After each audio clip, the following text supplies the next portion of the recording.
बिस्मिल्लाहिर्रहमानिर्रहीम। हाज़िर खिदमत हूँ आपके लिए आज मौसम की ताज़ा तरीन अपडेट लेकर।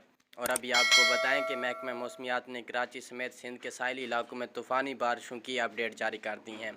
महकमा मौसमियात का ये कहना है कि शुमाल मशरकी बहरा अरब में ताकतवर हवा के कम दबाव की तश्कील के बायस सिंध और मकरान के साहिली इलाकों में तूफ़ानी बारिशों का इम्कान है। महकमा मौसमियात के मुताबिक हवा के कम दबाव का रुख भारतीय रियासत गुजरात की जानिब है। कराची, हैदराबाद, ठट्ठा और बदीन में आज से 2 अक्टूबर के दौरान बारिशों के इम्कान मौजूद हैं।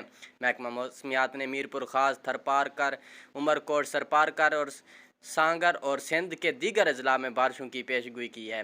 महकमा मौसमियात ने बताया है कि तेज़ हवाओं और गरज चमक के साथ कहीं तेज़ और कहीं मूसलाधार बारिश के इम्कान मौजूद हैं। इसके अलावा बलूचिस्तान के मुख्तलिफ अजला में 30 सितंबर से 3 अक्टूबर के दरमियान बारिशें हो सकती हैं, जबकि 30 सितंबर से 30 अक्टूबर के दौरान समंदर में तुग़यानी और कभी इंतहाई तुग़यानी रहने का इम्कान है, इसलिए माहीगीर समंदर में जाने से गुरेज करें।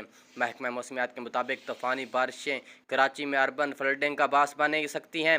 बारिशों से बदीन, ठट्ठा और हैदराबाद और दादू में भी अर्बन फ्लडिंग का ख़तरा है। ये थी अब तक की मौसम की अपडेट। ताज़ा तरीन अपडेट हासिल करने के लिए मेरे चैनल को सब्सक्राइब करें।